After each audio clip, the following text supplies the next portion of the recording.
question, Laurent Fragerman, pour commencer, depuis quand existent les syndicats d'éducation? Alors, ils existent depuis la fin du 19e siècle. Oui.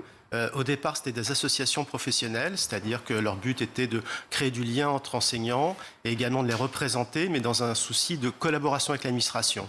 Et ensuite, ils ont pris leur essor, ils se sont émancipés et ils sont venus à s'opposer quelquefois à cette administration. Qui les a créés, ces syndicats, à l'origine? C'est une initiative d'enseignants. Il y a toujours eu un engagement enseignant fort, même au XVIIIe siècle.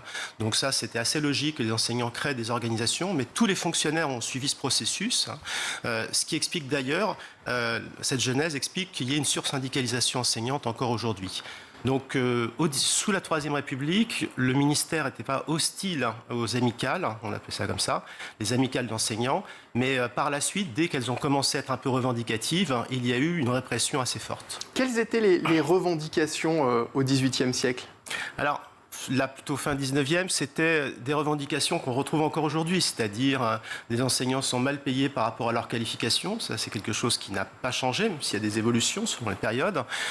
C'était aussi tout simplement l'autonomie professionnelle par rapport, alors je pense surtout aux instituteurs qui étaient en pointe.